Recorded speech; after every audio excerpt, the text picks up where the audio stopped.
Hey guys, this is Heather. Today we are making a spicy miso ramen bowl inspired by evenings at my brother's in Brooklyn. He's got this favorite ramen place, and when we've had a long day and everybody is wiped out, we order ramen. He goes on his scooter, goes to get it, brings it back, and we have movie night with the kids.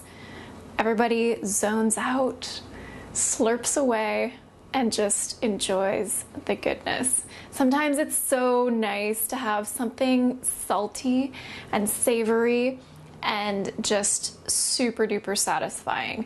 So we are going to recreate the basic premise of that bowl. I'm gonna replace a few things. I would say that that is boiling. So we're gonna get the ramen in there. And I like to try to break it up as soon as possible so that it doesn't get clumpy.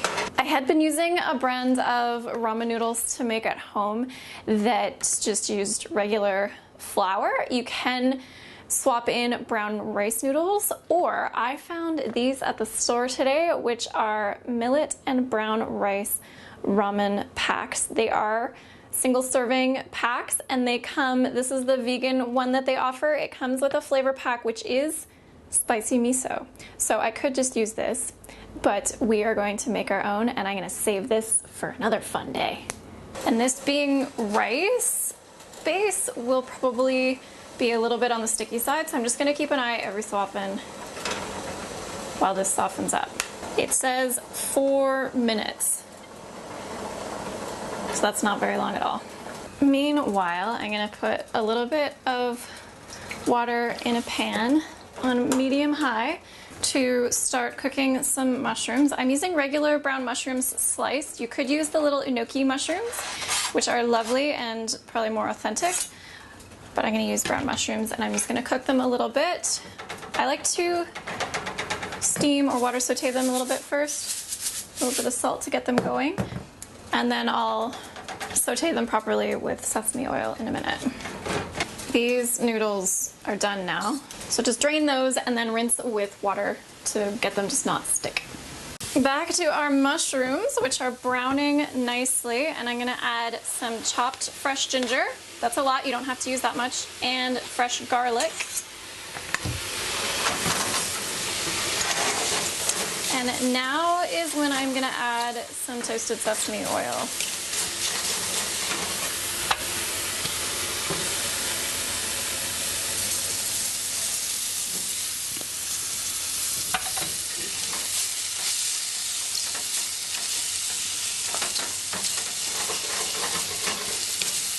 If you were using enoki mushrooms, you wouldn't have to cook them, but I would still cook the ginger and garlic, I think.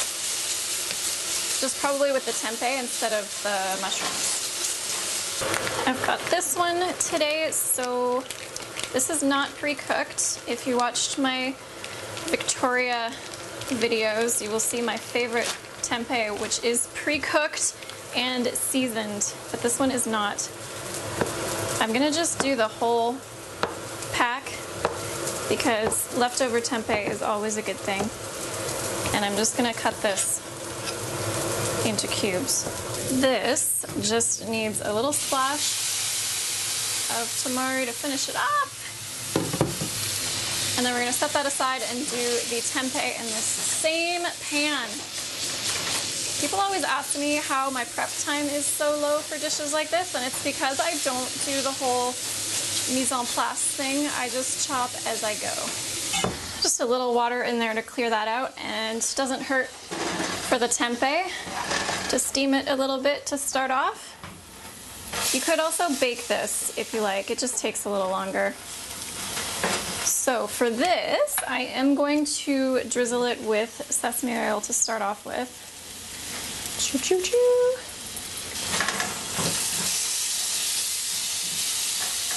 Stir it around, get it coated. A little bit of tamari in there, that's excellent. Turn this down a little bit from what the mushrooms were at because you want it to cook a little bit slower. And just keep an eye on this, turn it over every so often, and while that is cooking away, we are gonna make our broth. I'm gonna do this in the pot that I boiled the ramen to save dishes, and I've boiled some water in my electric kettle. You want it to be just below the boil for this because we're mixing it with miso. We don't want to damage the flavor. And we're gonna do 4 cups. You can let that cool a bit longer if it looks too hot. And I am going to magically make this vegetable stock by putting a mushroom stock cube in here. Oh, these are so delicious. Give it a try if you see it in the store. Such a nice, rich flavor. So either do that or use some actual vegetable stock or broth. To that, you want to add your miso, about 1/4 cup, which is pretty much exactly what I have left. I'm trying to squeeze every last little bit out of this. They say red or white works the best because they're milder flavors, but if you know your miso tastes, just go with whatever you like. Stir this together to make sure it's all dissolved. Might take a bit. Squish it against the side. All right, that looks all dissolved. Now you can give it a taste here because you want to make sure it tastes all right before you put all your goodness in it. Oh yes, that is tasty.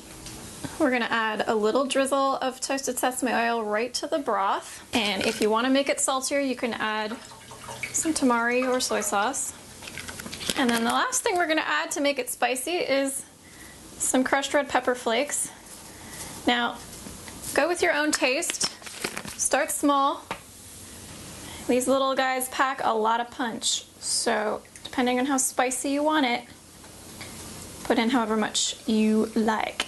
You can always add more later, but you can't take it out. Tempeh is still going over here. Oh my God, I love tempeh. This looks so, so good. Getting a nice crispy brown on there. Add more sesame oil if you need to. Okay, on to veggies. We're gonna add some veggies because we're good vegans like that. Baby bok choy is what they usually put. This was the smallest one I could find. But to be honest, it's really hard to eat an entire baby bok choy. So what you can also do if you like, and I want to, is just chop off the end and chop them up a bit. Maybe just cut that little bit out. And you know, maybe leave the small leaves and maybe cut this leaf in half. You can steam these if you want, or you can just throw them in with the soup, whatever you like. And we've got some green onions. Just cut the ends off. Take any bits off the outside that look old. Trim the tops a little bit. And then I usually cut them in half. And then just slice up small. I've got some corn that's just thawing, and you can do bean sprouts. Bean sprouts looked terrible this week, so I'm going to do little matchsticks with a cucumber instead. Always room for improv in a recipe. Time has come to finish these off. You can add a little bit of of the crushed red pepper here if you like as well. But I'm just gonna leave these savory. Just mix them around so that tamari sears onto the tempeh and then turn the heat off. Oh, it looks so good. If you take the tempeh out and leave this on the heat, you can deglaze with water for easier cleanup.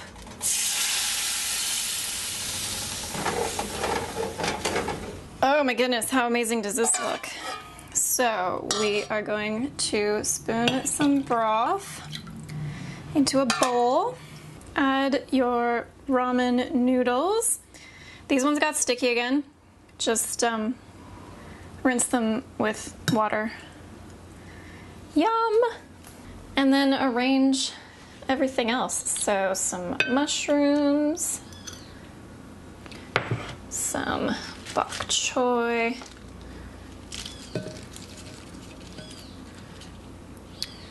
some cucumber, lots of green onion, some corn,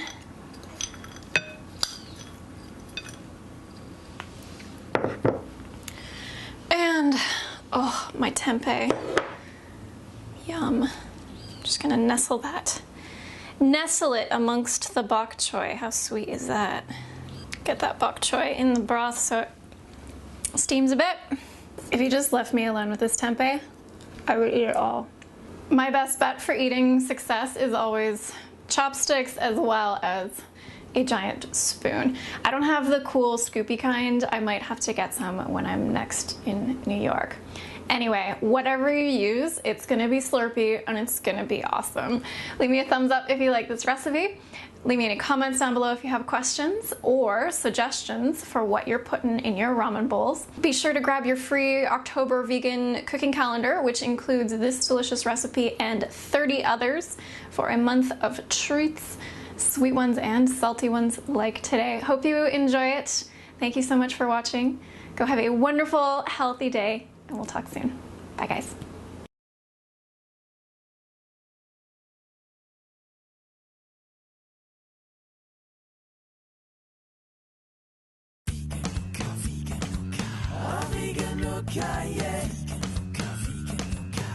Veganook, yeah.